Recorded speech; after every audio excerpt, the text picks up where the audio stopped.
Welcome inside the huddle in Mom's locker room of legacy, where champions bring out their playbooks to inspire, educate, and empower. Here, we equip mothers, athletes, and families with tools that go beyond the game, helping to build legacies that last a lifetime. Before we begin, please note, this program is for educational and inspirational purposes only. By watching, you acknowledge that you are participating at your own risk. The views expressed belong to our facilitators and guests and do not replace professional, legal, medical, or financial advice. M.O.M.S, its Executive Director, Dr. Erica Wilson, affiliates, and speakers are released from any liability connected to the content shared. Copyright IH2H. It Had To Happen and M.O.M.S, Mothers of Motivated Sons. All rights reserved. No portion of this broadcast may be copied, recorded, distributed, or reproduced without written permission. Stay connected with us. Follow Mothers of Motivated Sons on Facebook, Instagram, TikTok, and LinkedIn. Follow our community handle, Enfol IH22. Subscribe to our YouTube channel for updates, workshops, and inspiration. Visit us at https://www.mothersofmotivatedsons.org. Contact us at info.mothersofmotivatedsons.org. Together, we're building legacy beyond the game. Now, let's get ready, because the huddle starts here, and champions are made in this locker room of legacy. Let's welcome our Executive Director, Dr. Erica Wilson, and champions. Welcome, welcome, welcome. Happy Thursday, everyone. Thank you for coming in inside the huddle on tonight, Mom's Locker Room of Legacy. So before we go ahead and jump into this great topic, the weight of expectations when family dreams rest on an athlete's shoulder, I want to go ahead and bring in the heavyweight champion, which is Miss Naomi. Welcome, welcome, welcome. Okay, yeah. Hey, nice to be here. Hi. Oh my God, I guess we both are wearing red tonight. I know, right? Oh my God. Look for a head cap too. Well, tonight is the night for this heavyweight champ. I mean, this is a heavy topic right here. The weight of expectations, right? And it says when family dreams rest on an athlete's shoulder, that could be truly, truly hard. I mean, let's go ahead and just get into it. So it says athletes often carry more than jerseys and gear, right? They carry the weight of family hopes, financial dreams, and generational expectations. While support can be a source of strength, unchecked pressure can lead to burnout, right? Or broken identity, and even silent struggles with mental health. However, this season dives into the hidden cost of family expectations and how to balance encouragement with empathy, guys. Behind every athlete, I want to tell you, on the field is a family that stands in the stands. That's all across all sports, right? Whether it's cheering, hoping, and sometimes unknowingly adding weight to already heavy shoulders. So the question here tonight isn't whether families love their athletes. That's not what we're asking. It's whether the weight of their expectations is helping them soar or silently breaking them down. Let me tell you about this high school athlete. This high school athlete had dreams of playing at the next level. Every game, he feels his family's watching. Oh my gosh, hoping his success will open doors, not just for him, but for everyone else. Each touchdown or missed shot or tackle isn't just his moment. It feels like the whole family's win or loss, right?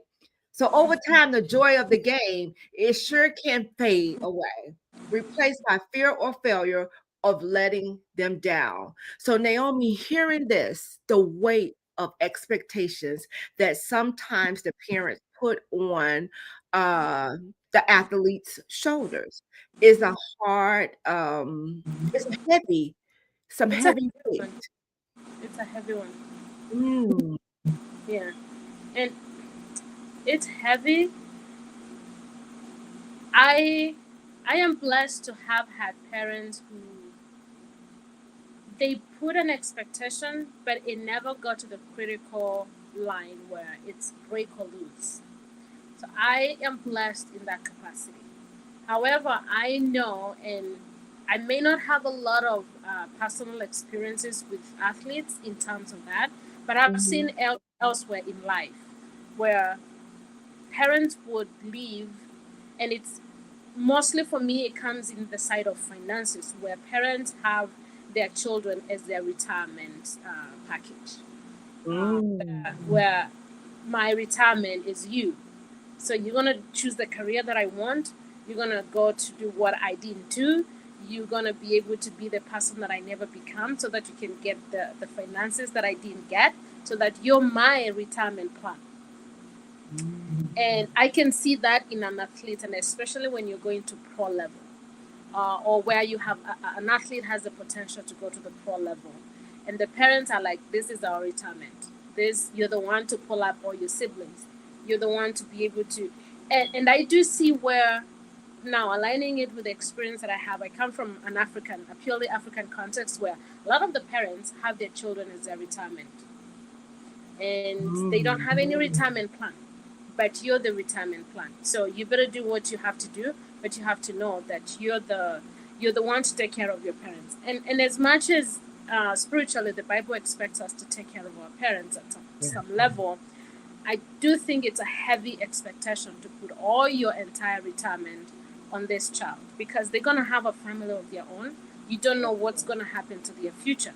And I can see that relating to an athlete who they're making it to the pro level, or they're just signing up deals now that it's happening in high schools and colleges. And I can see that being laid on the children, and where they might thrive, but it's not the thriving where it's coming in with joy. Depending on who the kid or athlete is, they may take it one of two ways. One is where they take that as a challenge, but they're dying within, but they have a very high tolerance to the side effects. And they go ahead and they're performing well. We are cheering them from the sidelines, and they're doing exemplary well in our own terms. But then it's wearing them down, and then somewhere down the line, it's a break, because they can't take it anymore. They don't share, they take it gracefully. So we think, and we can see somebody else who they take it and like, nah. And especially with this new generation that is coming up, where they're able to stand up for themselves, where they're able to be like, no, that's not it. I can see that beginning to change, where an athlete will be like, no, I have my side here, and I can take the full responsibility. That's your responsibility to take care of your family. I have my online here. And if it's not channeled well, it can go into either side, and it can go to the extreme of it. Because I am a firm believer that if I got it, if I succeed, my family should benefit to some extent. But I don't believe that because I have it, then it's a communism of some sort. I don't believe in that. Because again, this athlete has put in the work. They might have a talent, yes, but they put in the work. So they need to enjoy some greater benefits than everybody else. But when we put the entire expectation on them, it affects a lot of other things. It affects the families that they will get. It affects either the spouse they will get. It affects the children they will bring to this world. It affects the team that they belong to. It affects the teachers who are in their classes, because the teachers will have to pay a higher weight to be able to deal with the effect of how they're handling the expectations being placed on their lives. Yeah, that is so true. That is so true. So it's not that it just affects that athlete. It's anything that athlete, anyone or anything that that athlete is attached to, right? Because now this athlete is walking around like I have the weight of the world on my shoulders and can't really enjoy what it is that they're doing.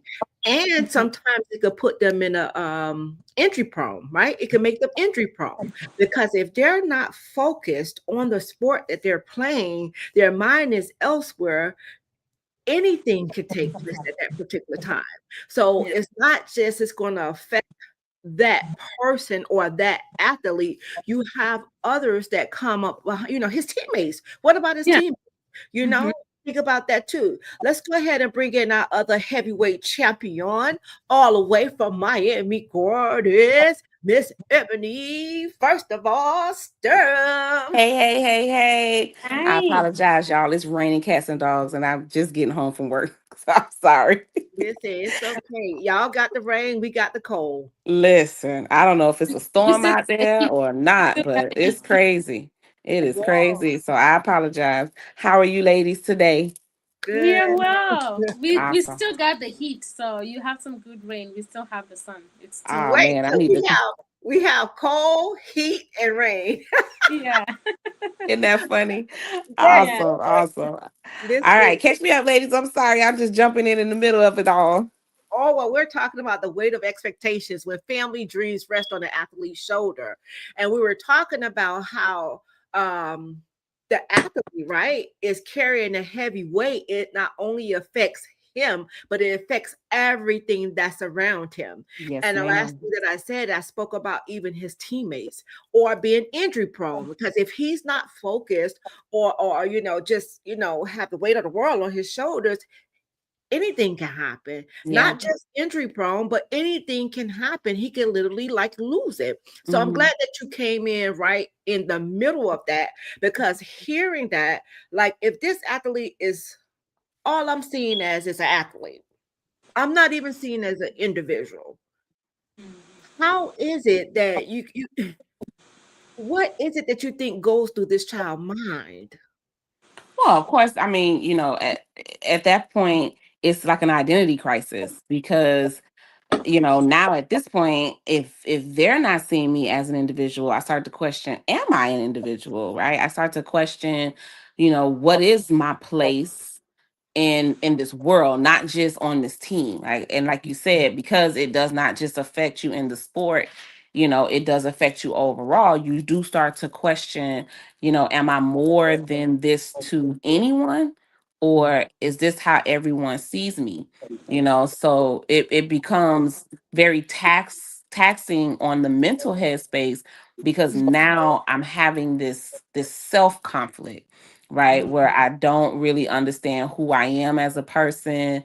I'm not necessarily, being able to line up with my purpose, because now I am only just this athlete.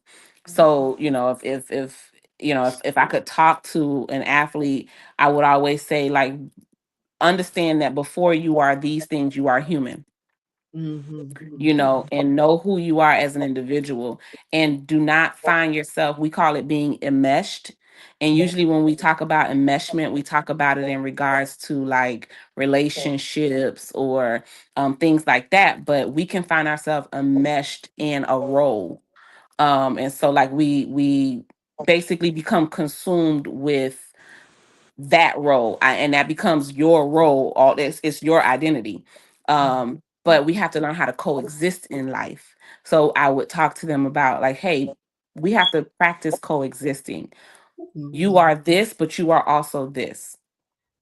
So Mhm. just as you are perfect in the sport, how can you be that as an individual? And of course, perfection is only thing we strive for. It's not something we can have. But how do you become your best individual self, Mm. and really understand what I like and what I don't like, instead of this is what my coach doesn't like, or this is what the team doesn't like, or this is what my fan doesn't like, right? Right. Because I can't live for these individuals.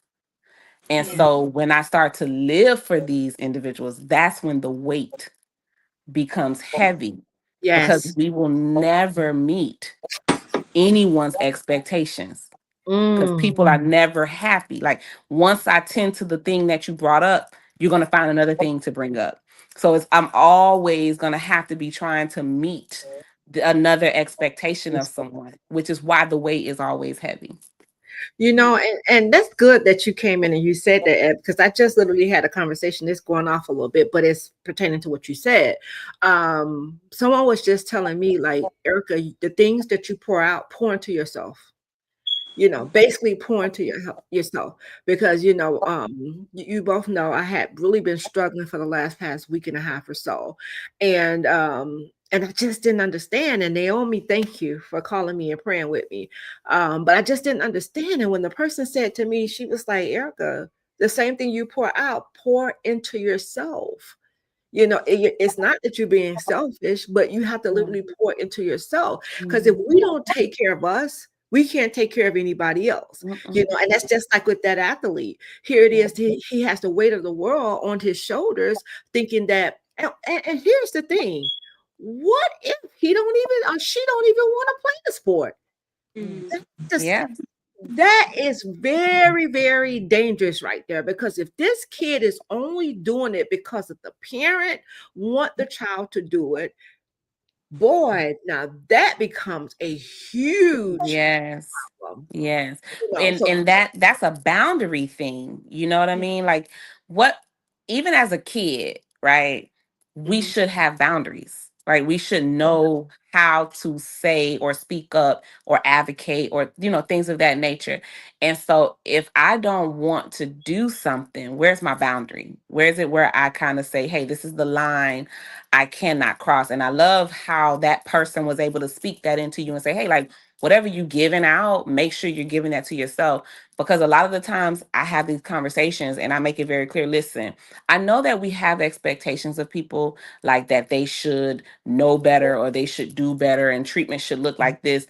But if I'm not treating myself well, then what ends up happening is I'm sending this message that it's okay to also treat me not good. Right. mhm, So when I overdo it or get overwhelm myself with responsibilities and I always say yes and I'm always showing up and I'm always do, then people start to say, oh, she gonna do it. she Oh, gonna do she gonna, and then I don't consider, right? They don't consider the fact that I'm tired. They don't consider the fact that I'm grieving. They don't consider the fact that, I worked an extra whatever, or I have kids, or whatever the case may be. They don't consider that I got beat up and hit and it. I'm injured, because I've shown them that I will work past the pain, or I will work right. So a lot of the times when you treat yourself right, it forces or puts people in a position where they are required to then treat you the way you treat yourself. Absolutely, that's good. Woo, that is so, so, so good.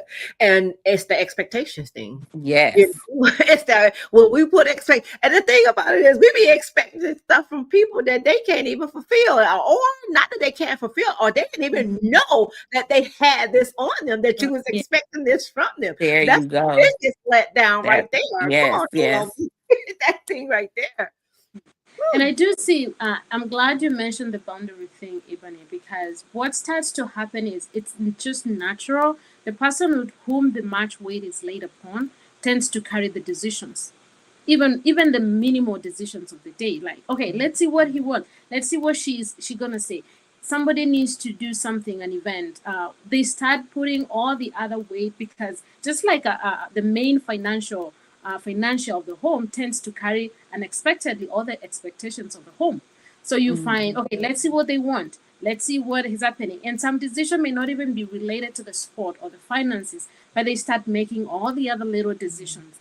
And it can be burnout, it can be tiresome, it can be Mhm. too much for this one person to carry. And if it's now the child, and the parent is now consulting the child to make some of these decisions, because they like, the parent starts, the blurry line starts to kick in, where, okay, Yes. I don't want to make decisions that are going to affect him because he's the one bringing in the money. Let me see what he wants. And then this child starts to carry the weight of a home that he doesn't even have.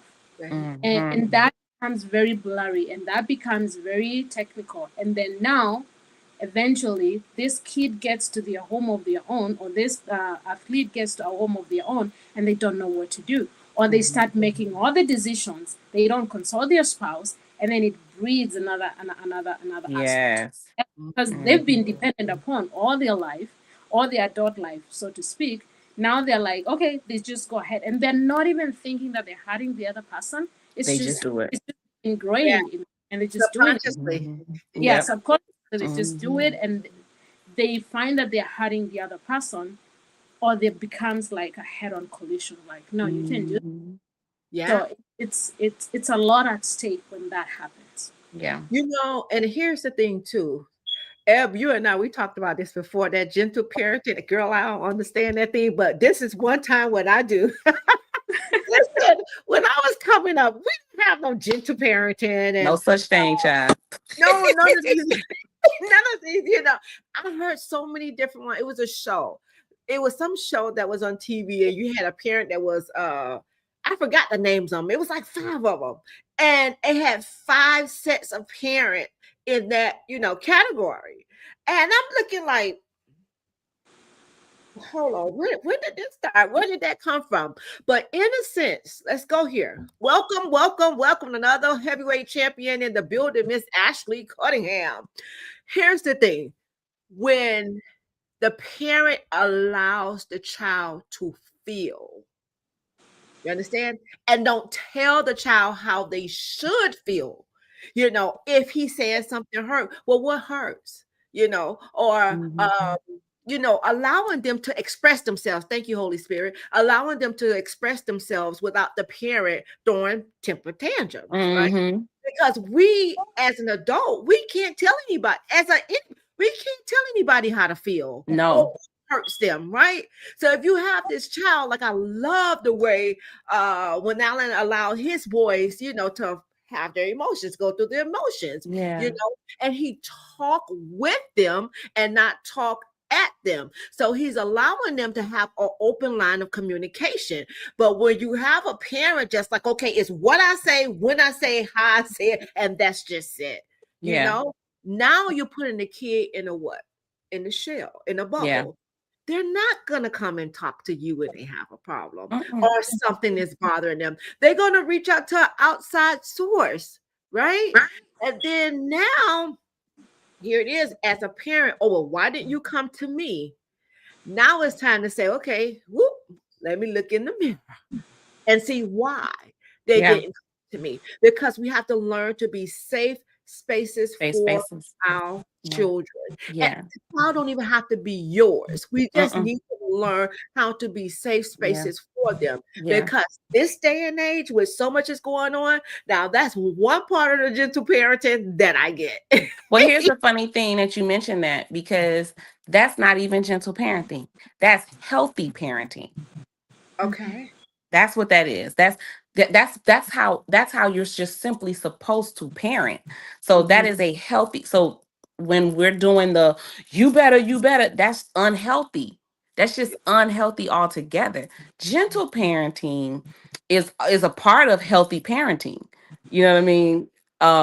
It's just that gentle parenting sometimes, I won't say all the time, doesn't have a balance of Right. assertiveness, right? Because like that's the balance, that we're supposed to be gentle but assertive. We're not supposed to be authoritative, which is different than Break assertion, it right? down. And a lot of the times we are authoritative parents. We are like a dictatorship. Mm. You understand? So it's just do as I say, this is how it goes, which is authoritative. But in assertion, it's just like, this is a rule that I stand firm on, Yeah. and we can discuss how you feel about the rule, but the rule still exists, Mm. right? Whew.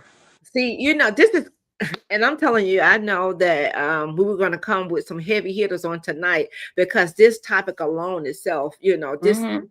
it's just, it's heavy. Let me Yeah. go ahead and bring in Mr. First of all, listen, y'all don't know what y'all did for me here on tonight, to see all y'all beautiful faces, smiling faces. This here is just like a fresher breath air. Well, yeah, fresh. Wait, A breath breath of of fresh fresh air. air. I'm talking backwards. It's But all here, right. We got it. so anytime a person is carrying any type of weight, we say the child. We're talking about the athlete, right? Hmm. This athlete, though, can be an adult. However, the athlete still feels as though they carrying the family. They have so much. And then here's the thing. It's not about, I'm I'm just gonna keep it 100. It's about the finances. Mm-hmm. What you can do for me. Mm-hmm. The worst thing a parent can do is tell a child, "Well, I raised you. Now it is your time."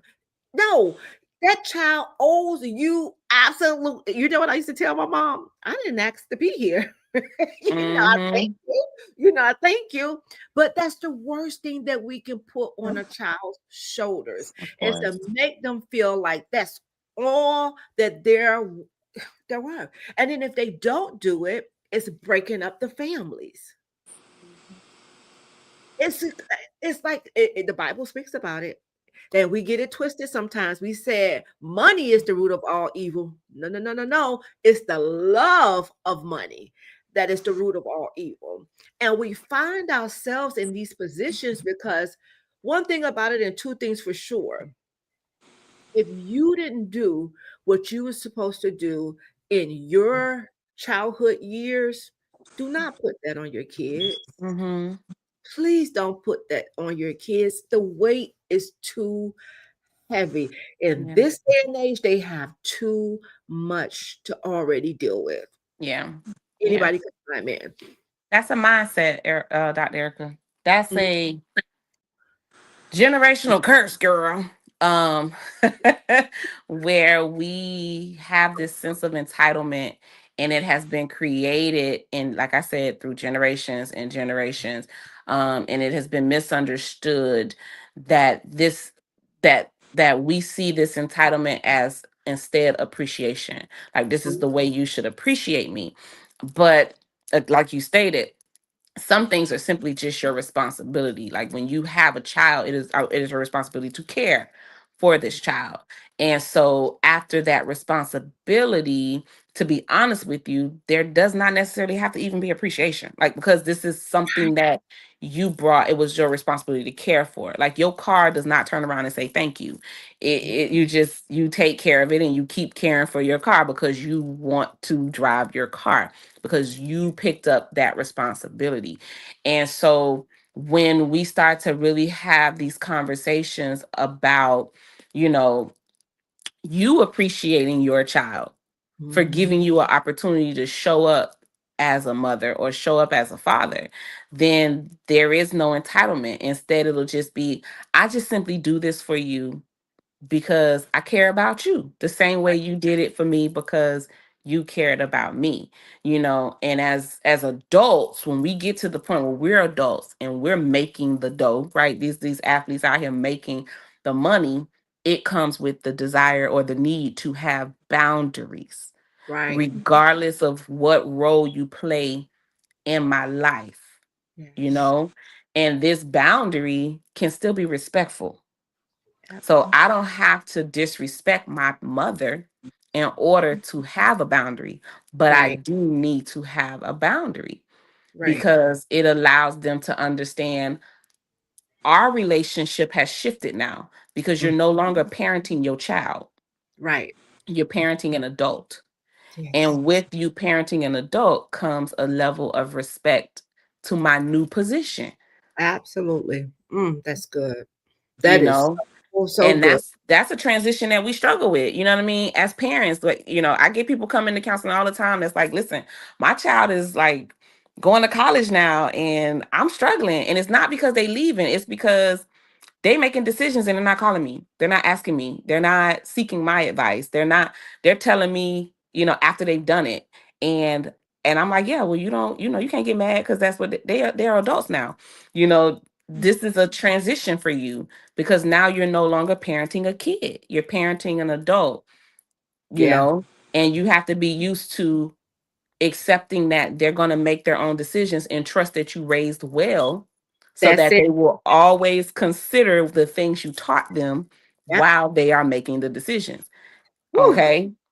So that Yeah. becomes a thing. You know what I mean? So now you're starting to question your parenting, right? Because you like, hold Yeah. on, did I raise them right? Right. And truth be Yeah. told, like, I mean, that is the thing. Like, if you and when you have your kids to tell you that, that's another thing. Like, Ma, you got to let us fail. We're gonna fall sometimes. You have to Yeah. trust that you raised us right, and we're gonna Mhm. make the right decisions. And if we don't, we learn from it, right? Yes. we sometimes forget as parents, we were once a child. Yes. So we do the things that we're telling our kids, and my mom used to tell me all the time, boy, wait till you have your kids. Yeah. And I'm like, whatever, yeah. Mhm. But here's the thing. I want to play this video because it says vicariously living through your child. And it don't have to be just sports, right? But this is Anything. one of the things that they were talking about. Let's go ahead and play it.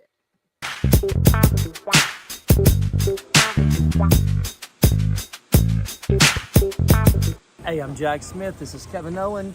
Today we're talking about a particular issue with parenting. Kevin, have you ever heard of the idea that a parent vicariously lives through their child? What does that mean to you? Well, I mean, I think they look at their childhood and the things that they wish that they had experienced, and they try to give it to their kids, but they don't try to give it to their kids so much as they let their kids hold it while they try to take the benefits from it.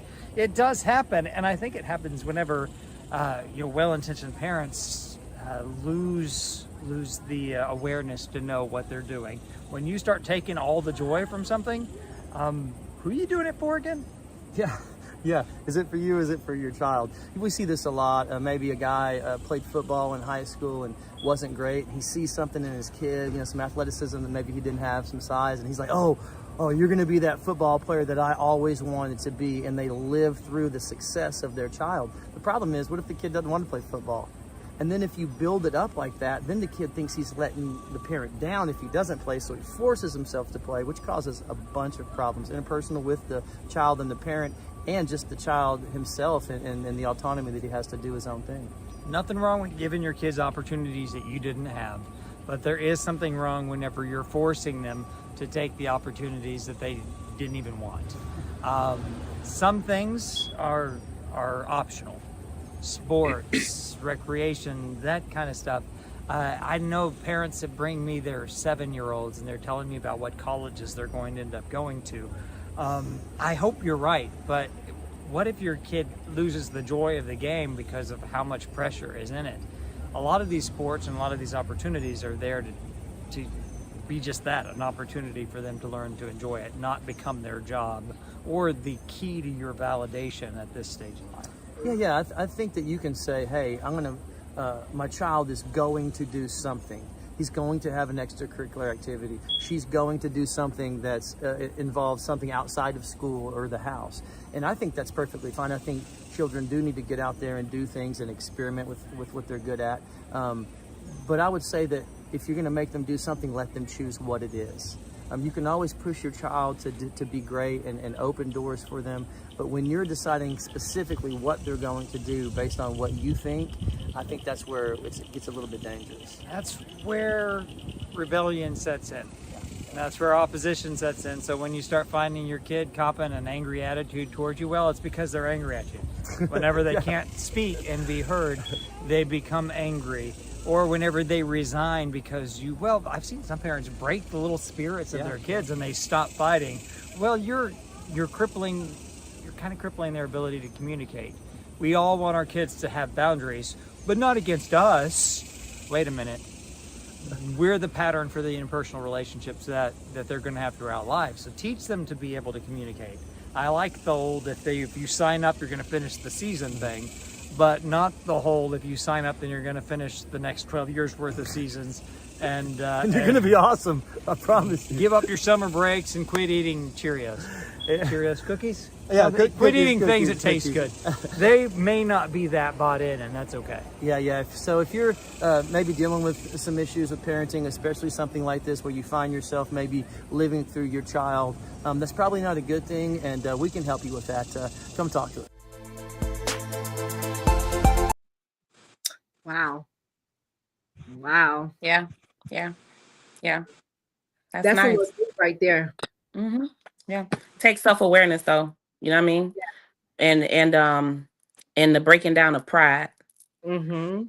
Because that is a prideful thing at times. I think a lot of parents recognize themselves in those situations quickly.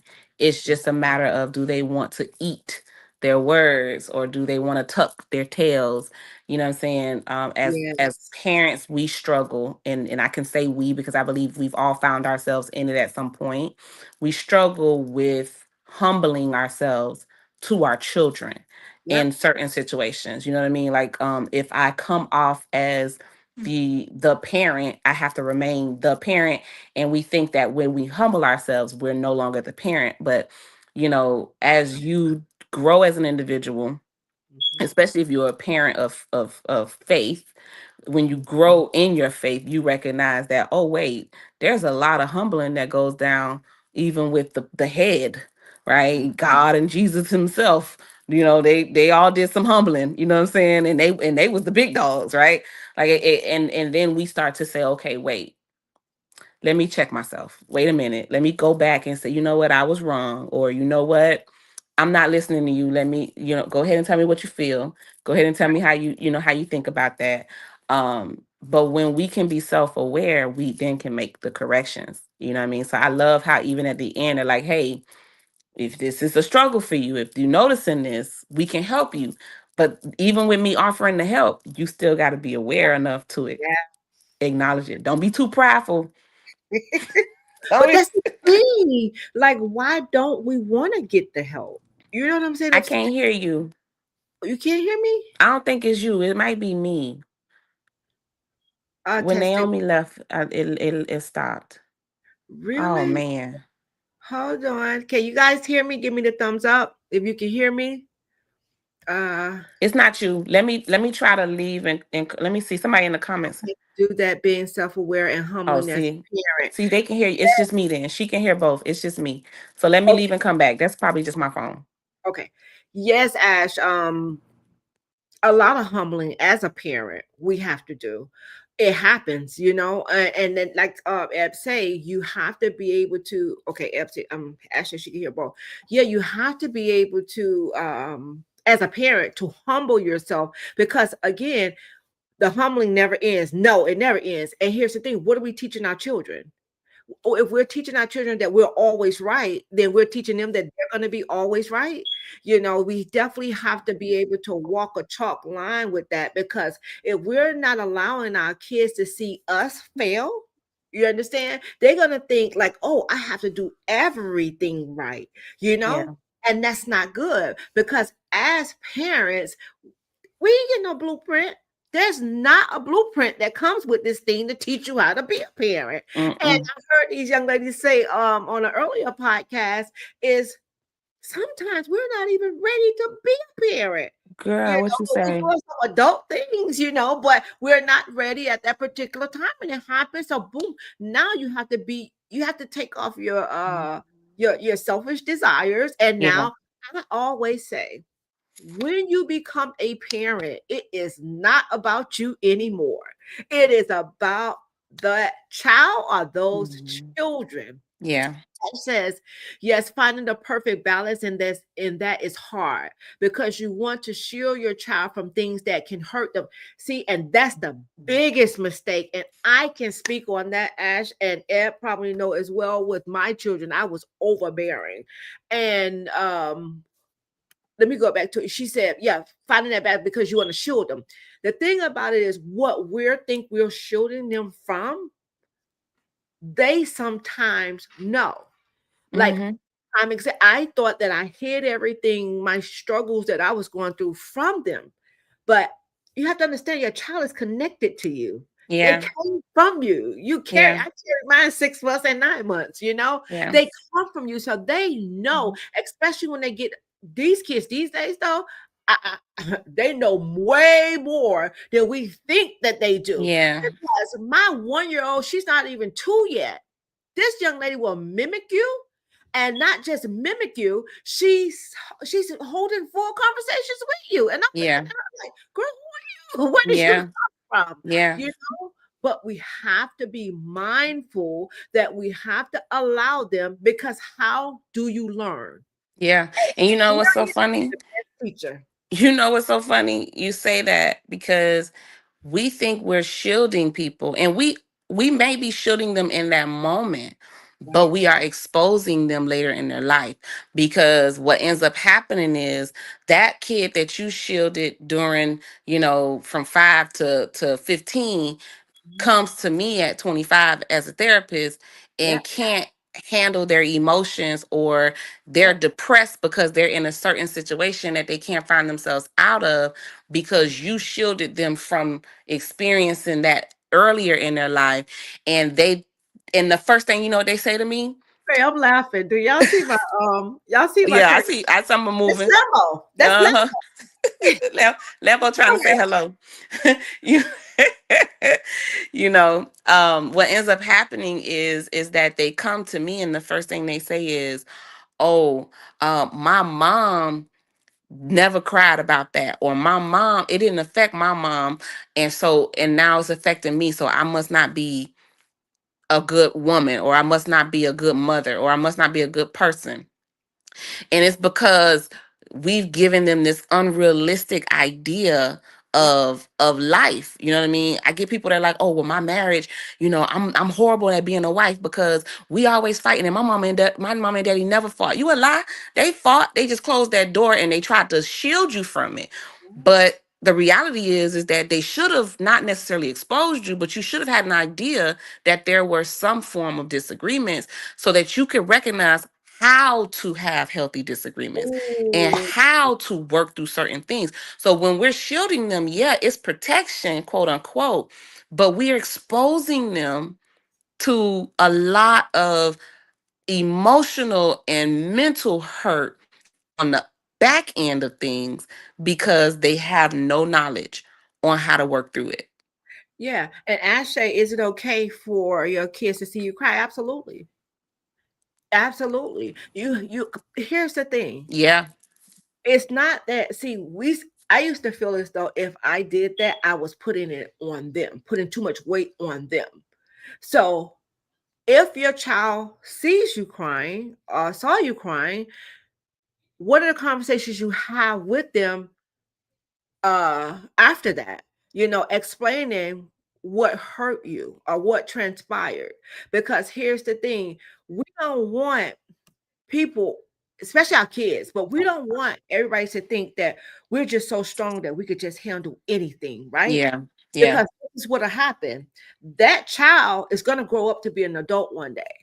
And Hmm. then they're going to be looking at their significant other like, you're not supposed to do that because my mom or my dad didn't do that. Hmm. And now they're putting the weight on, God, hallelujah. Now they're putting the weight on On their somebody else.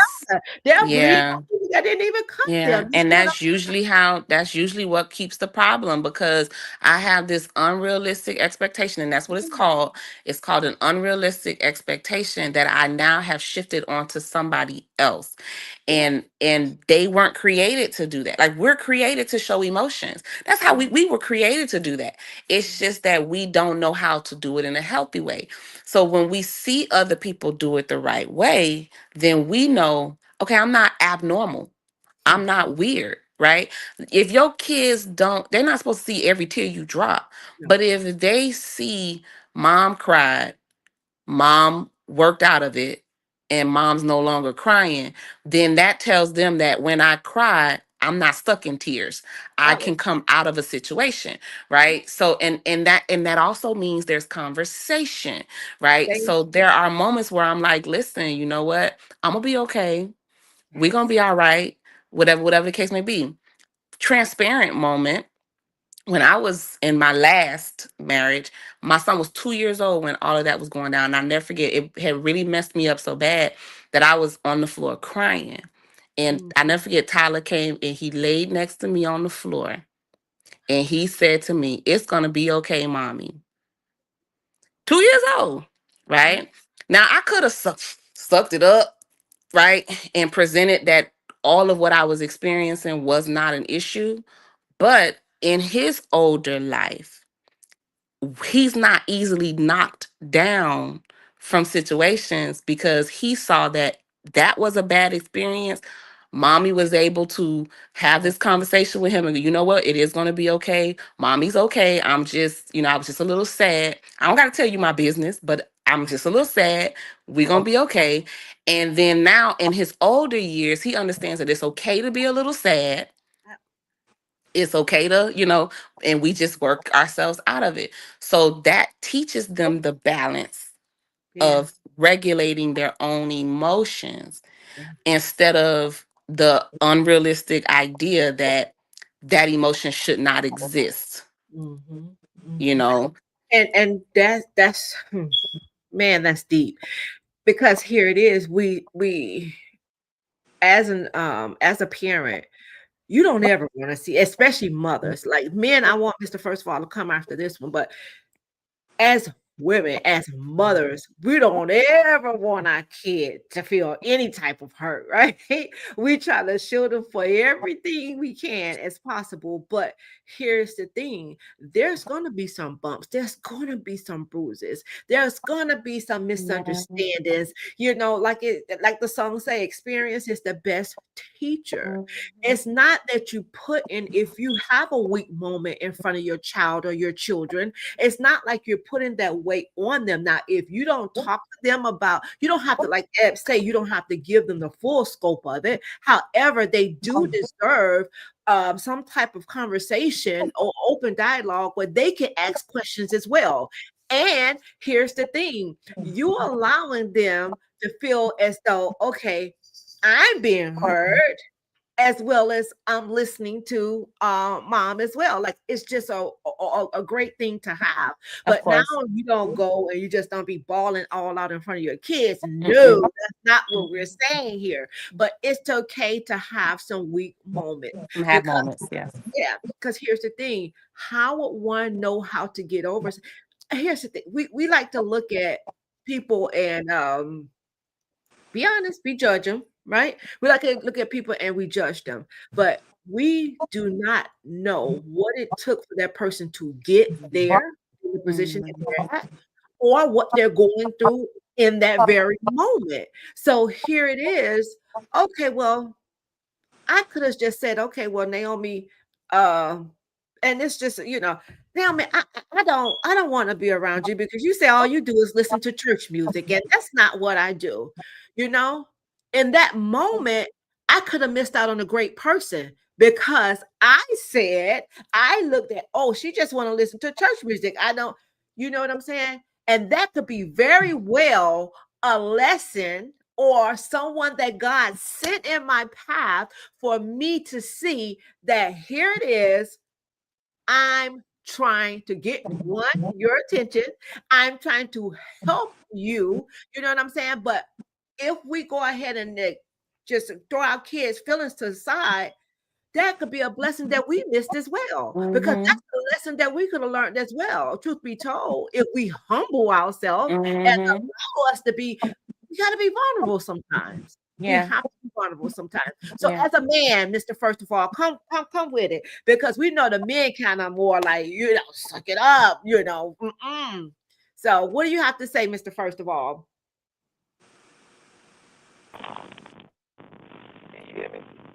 Uh-oh. Oh, it's robotish. Oh, yeah. He out there in that rain. It's robotish. Yeah, we can't hear you. We'll catch you. Oh, we can't hear you. We're gonna have to do a part two to this because we can't hear you. Oh boy. So Ashley says sometimes that's hard to do, especially if you're overwhelmed. I've learned to be patient with my kids and ask them how they are feeling and let them openly express. Yes, is that part of the gentle parenting thing? Healthy gentle. Um, yeah, I think that that's the part where we have to learn how to listen, right? Because it goes back, Lord Jesus, this generational curse that we have. It goes back to the environment of you too young to have feelings. You too young to, like what you like. I remember. You ever heard somebody say, you too young to have nerves? Don't nobody get on your nerves. You too young to have nerves. Or, Yeah. you know what I mean? Like, so we have these conversations. We say these things to our kids and we really start to believe it. Like, they too young to have, what they tired of. They ain't did nothing all day. All they did was do this, right? So when we come out of that space and we first acknowledge the human, Yeah. then we can understand that feelings exist in them. Yeah.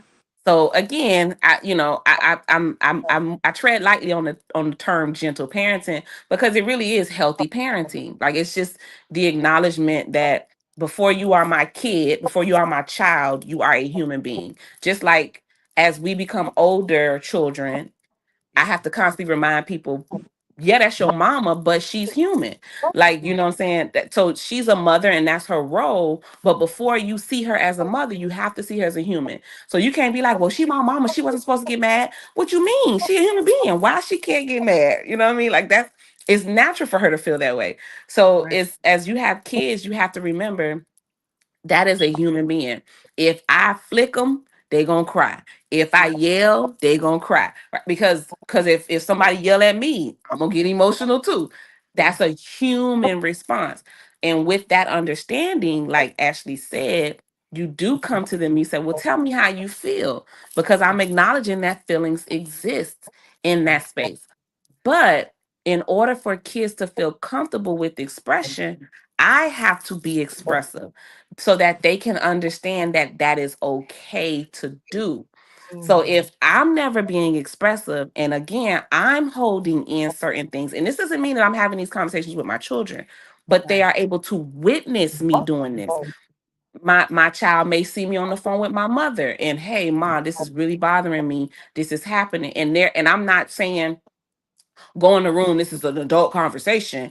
I'm not saying that all the time. Then they're having the exposure of healthy conversation and working through certain situations. So then when I say, well, tell me what, what's going on, Billy, why are you feeling this way? They don't feel like I can't say that because mama don't never get bothered. So when I tell her I'm bothered, she might think that something's wrong with me. And that's what's going on in their mind. That, well, I never see mom get frustrated about this. So what makes me able to be frustrated with this? So we Mm. have to let them know it's okay to have a feeling, Mhm. and it be an action, not just my words. Oh, it's okay to cry. If it's okay to cry, mama, why I don't never see you crying? Right. Right. That's good. Oh, that's good. But here's the thing too. Like I get it with the I mean, I don't get it. I'm trying to get it. I'm trying to understand it. But here it is you have where I witnessed in the store one day, like a kid really was pushing a kid on his mother.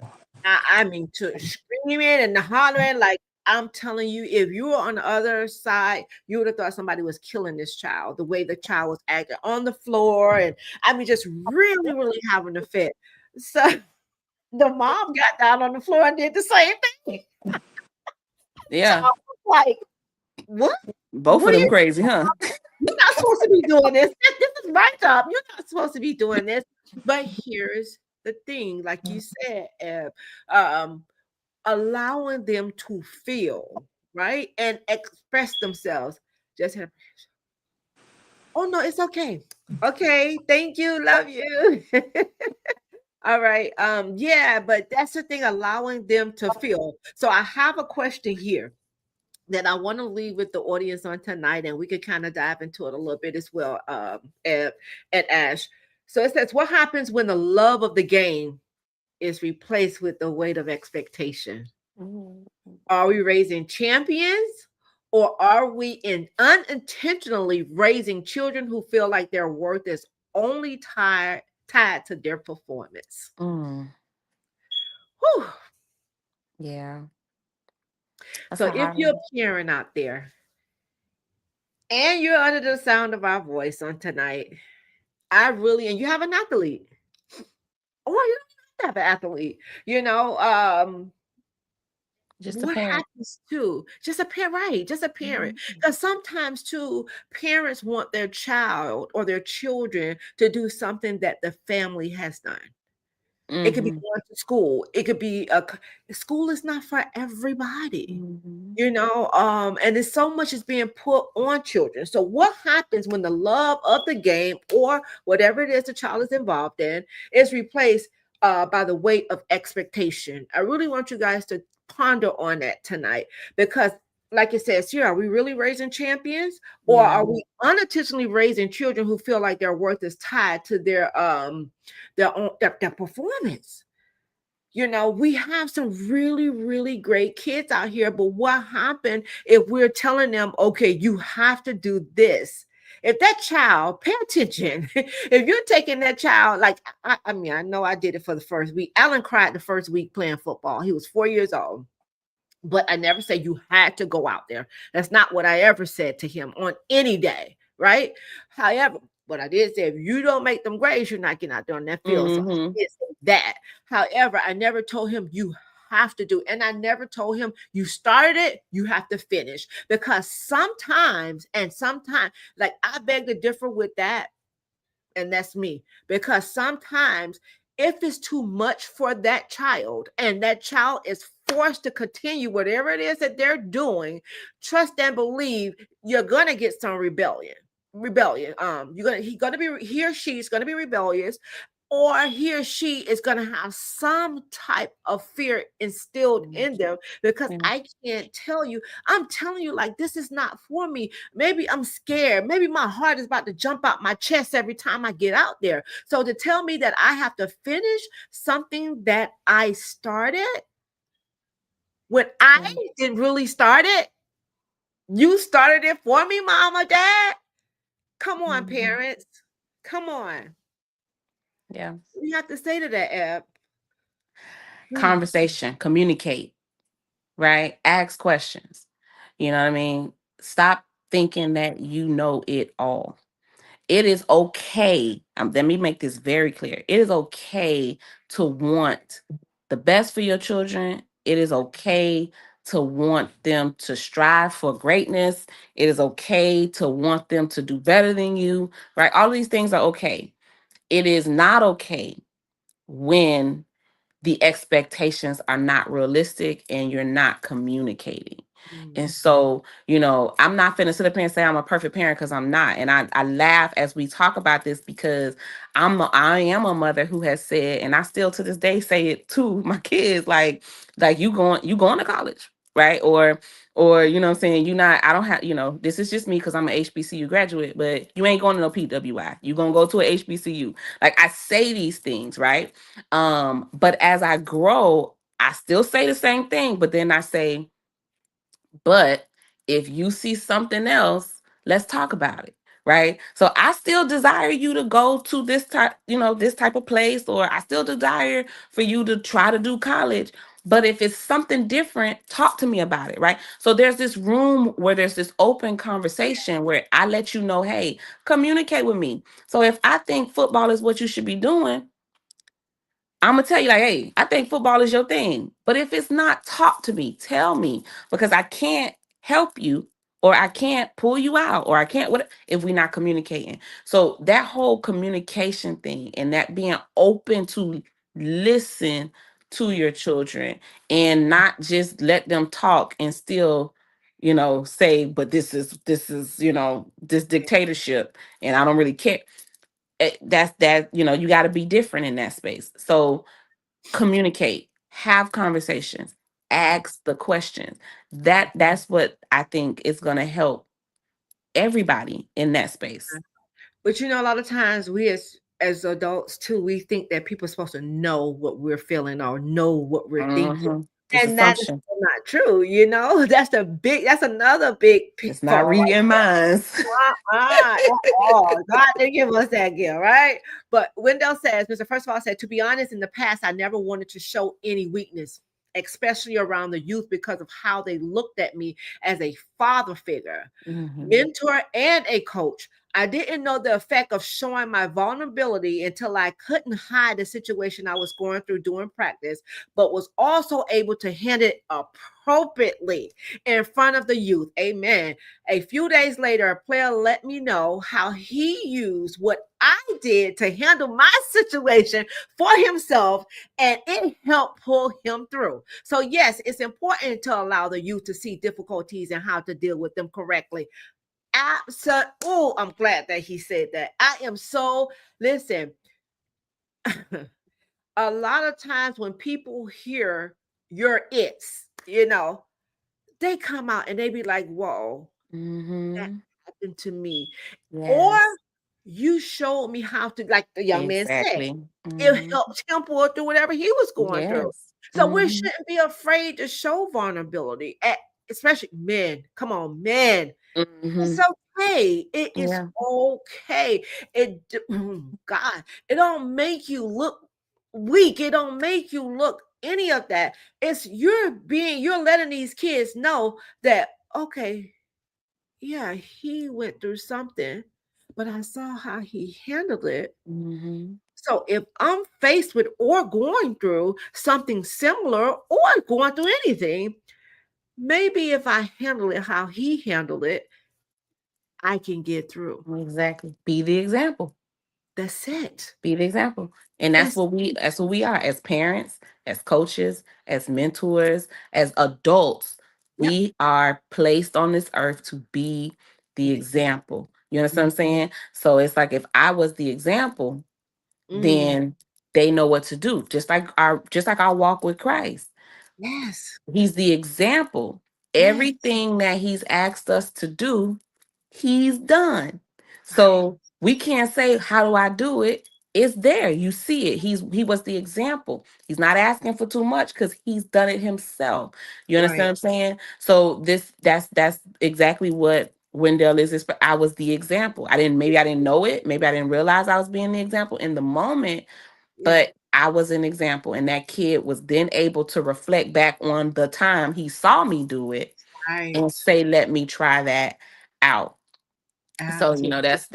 that's, and even with the whole expectation thing, be the example. Example.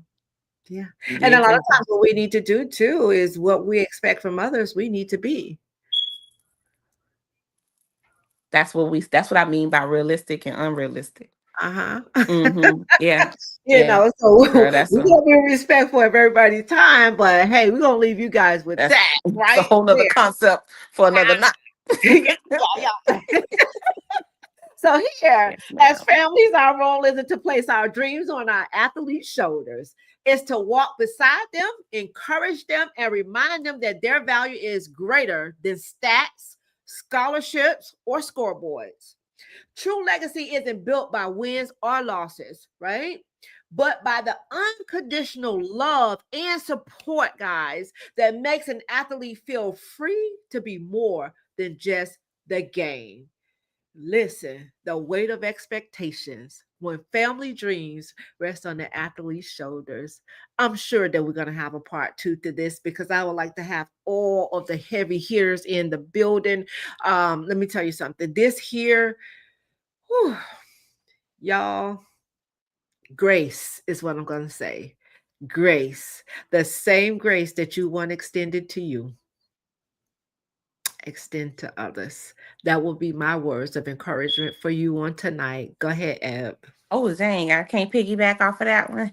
Yes, you can. No, I agree. I do agree. I do believe that it is important as parents and as individuals that we don't forget this is a person, Yeah.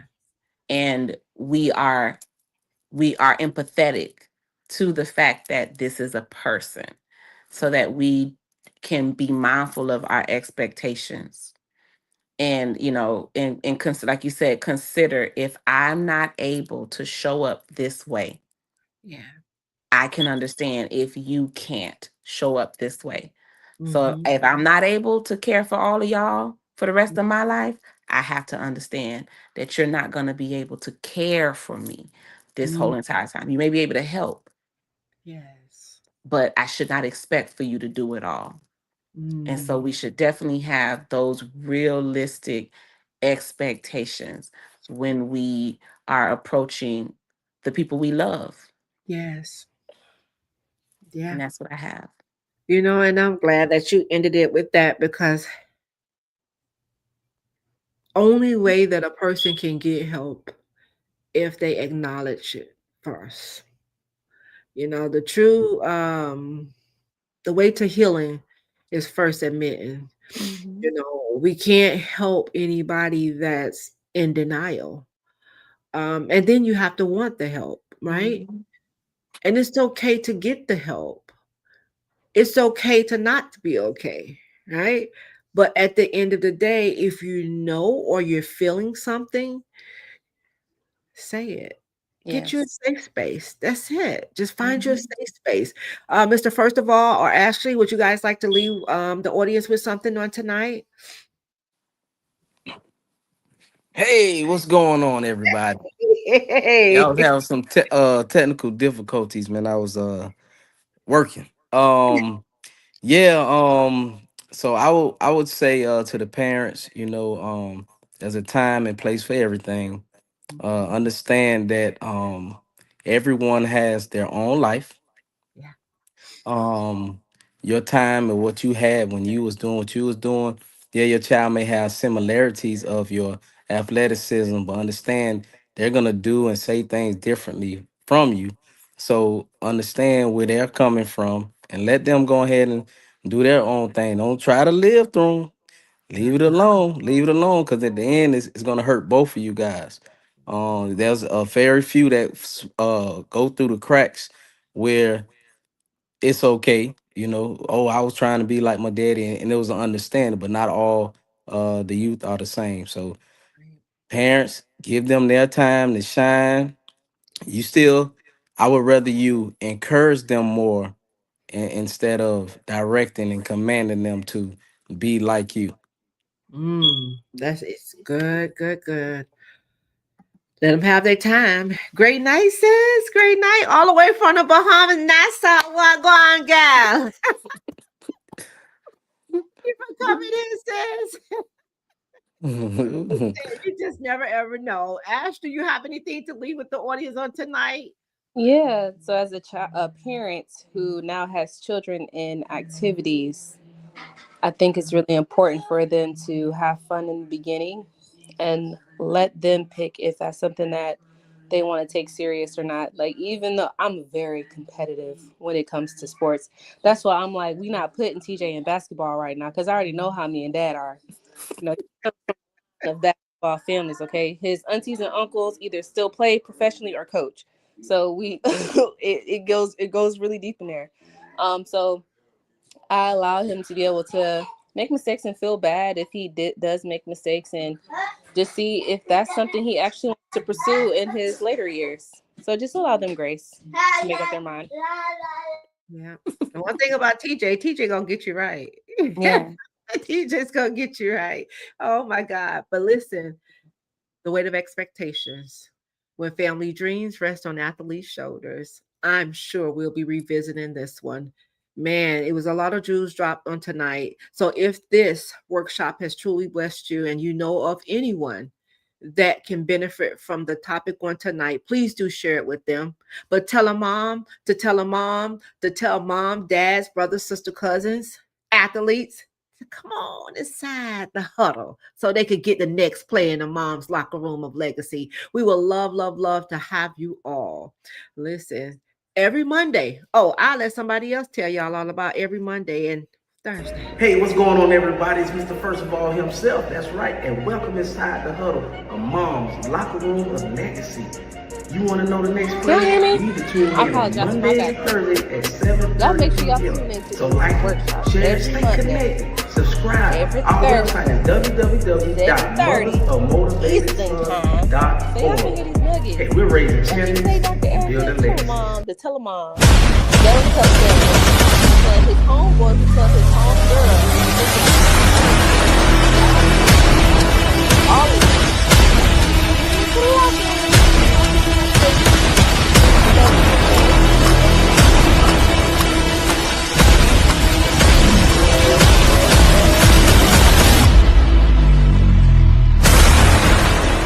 Let's go.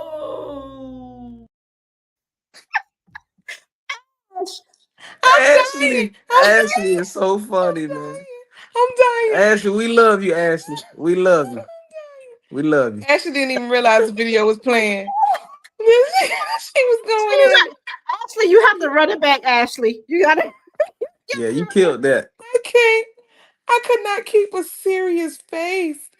Oh, I would, but my kid's not allowing me to be great right now, y'all. Ashley, I don't think you know, but I want you to go back and rewatch this video on YouTube later and just fast forward to the end, because when you were talking, Erica was playing the video, that the commercial. And so out of And you nowhere you started started talking talking over over the but it was perfect. perfect. It Yeah, was it It was was it perfect. perfect. was. Like Yeah. I almost I thought like almost maybe thought she might like have at first I thought she you might have added that to it. added I was that like, to it. oh I was my like, oh. God, this is hilarious. But it was Ashley. It was so pretty. I love it. It was so cute. Oh my God. Listen. Crazy part, y'all. No video came up on my screen. All right, as y'all can see, we love to have fun here too. So God bless each and every one of you. Until next time. Good night. All right. Love y'all. Love y'all.